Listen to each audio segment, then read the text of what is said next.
जिन्होंने ग्राम प्रधान और समाज के प्रति उनके विचार जानने का काम किया। हम जो सरकार चाहते हैं भाई, वो सरकार ऐसी हो जो ग्राम सभा की सरकार पर भी ध्यान दे। जैसे कि ये वर्तमान में सरकार है, उन्होंने ग्राम सभा पर काफ़ी काम किया।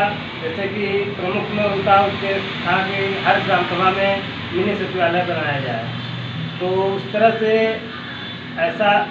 इस सरकार ने फाउंडेशन लगाया कि हर ग्राम प्रधान को मिनी सचिवालय पर काम करना पड़ा और सभी ग्राम सभाओं में लगभग मिनी सचिवालय का स्थापना हो चुका है।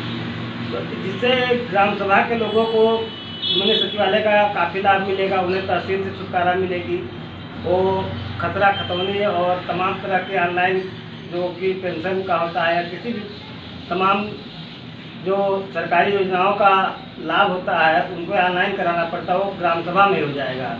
तो इस तरह से सरकार ने हम बहुत ही अच्छा काम किया। अभी जो दिक्कतें आ रही हैं हम लोगों को, खास करके दिक्कतें कुछ चुनाव को लेकर के आ रहे हैं, लेकिन आगे चल करके जब चुनाव समाप्त हो जाएगा तो ग्राम सभा का विकास काफ़ी तेज़ी से होगा। जैसे इसमें एक बात आती है प्रधान जी की लोग कहते हैं कि पहले की अपेक्षा अब जो है ज़्यादा बजट आ रहा है और अब काम ज़्यादा होना चाहिए या हो भी रहा है, तो इसके बारे में आपकी क्या राय है? ये सही बात है कि पहले से ज़्यादा बजट आ रहा है, उसी हिसाब से काम भी किया जा रहा है। जैसे ग्राम पंचायत में लगभग जिस तरह से ग्राम सभाएं हैं उसमें उस तरह का खर्च लगाया जाए। जैसे कि मैक्सिमम 12 लाख के नीचे कोई भी मिनी सचिवालय नहीं है। और इसके बाद सामुदायिक शौचालय बनाया जाए, वही जिस तरह का ग्राम सभा उसका बजट दिया गया, किसी का 15 लाख, किसी का 20 लाख, किसी 11 लाख, किसी का 10 लाख। तो इस तरह से ग्राम सभा पर खर्च भी हो रहा है, काम भी काफ़ी तेज़ी से हो रहा है ग्राम सभाओं में। जैसे सरकार की तरफ से लोगों को आवास दिया जा रहा है, या तो शौचालय की बात की गई है या नाली खड़ंजा, ये सब चीज़ें हैं, तो अभी तक आप जो अपने कार्यकाल में क्या क्या कितना पूरा हुआ है, अभी क्या क्या आपका उद्देश्य है, लक्ष्य है आपका? हमारे कार्यकाल में अभी प्रथम काम मिनी सचिवालय बनाए हैं, 9 आवास बनाए हैं और लगभग 56 या 60 शौचालय बनाए हैं। और अभी कार्य योजना में डाला गया है नाली बनाना है, खड़ंजा रोड रास्ता खड़ंजा बनाना है, और आपका लगभग आवास का भी सूची बनेगा। तो चुनाव के बाद ये सब नई प्रक्रिया होगी, जब उसमें लोगों को और आवास दिया जाएगा। जैसे ग्राम सभा में स्वास्थ्य केंद्र की बात आती है कि ज़्यादातर लोग बाहर जाते हैं स्वास्थ्य का अपना दवा लेने, या जो महिलाएं गर्भवती महिलाएं होती हैं उनको दिक्कत होती है कि भाई अगर स्थानीय रहे तो ठीक है। तो आपके यहाँ स्वास्थ्य केंद्र की क्या स्थिति है? आपके यहाँ है या नहीं है? तो कहाँ जाते हैं लोग? हमारे यहाँ स्वास्थ्य केंद्र नहीं है, स्वास्थ्य केंद्र काफ़ी दूर है तो भी नहीं कर सकते, लेकिन चमरानाथ में है स्वास्थ्य केंद्र, जो कि हमारे गांव से लगभग 10 किलोमीटर दूरी पर है। अगर आसपास में भी अगर एक हो जाता तो अधिक अच्छा होता।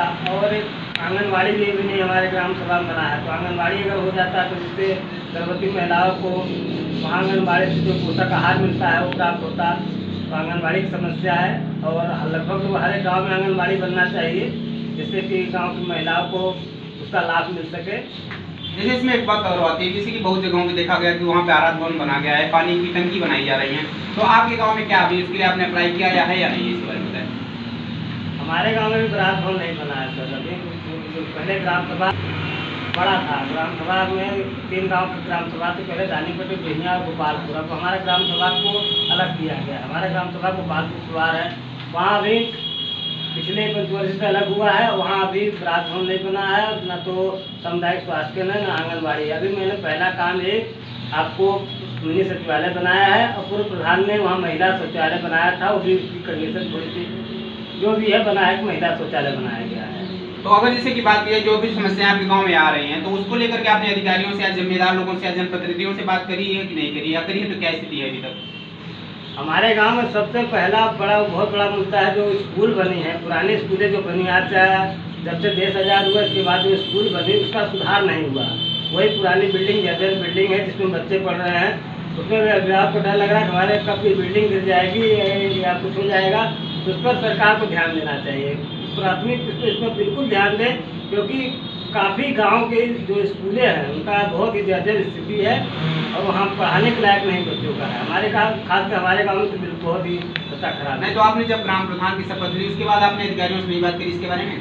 मैंने यहाँ के जो अधिकारी हैं, हमारे यहाँ जो हेडमास्टर हैं उनसे ये इस बारे में पूछा। उन्होंने बताया कि एक एप्लीकेशन हमने किया है यहाँ BSA ऑफिस पर, BSA ऑफिस पर से एप्लीकेशन फिर पूरे CDO साहब को, हमने CDO साहब को अपने अवगत करा दिए। उन्होंने कहा कि देखिए चुनाव है, चुनाव के बाद देखा जाएगा उस पर। मगर बोलते हैं कि बार बार जो हेडमास्टर है उन्होंने कहा हमेशा देते हैं दरखास्त, इनको सुनाई नहीं देता है। तो हम चाहते हैं कि सरकार हमारी इस बात पर ध्यान दे और हर एक ग्राम सभा में स्कूलों की स्थिति खराब को नई जगह का बिल्डिंग बनाने का काम कर सकता है। तो आप जो ग्राम प्रधान है, तो आप देख भी रहे हैं कि हाँ किन किन कामों को हमारे गांव में कराना है, किन किन नहीं कामों कराना है। तो आप ऐसी कौन कौन सी चीज़ों को अभी चिन्हित किया है कि जिसको आप सोचते हैं कि ये सब काम अगर हमारे गाँव में हो जाता तो बेहतर होता है? ऐसे कौन कौन से काम है जो अभी सोच रहे हैं आप करना है? हमारे गांव में पहला काम है विद्यालय का।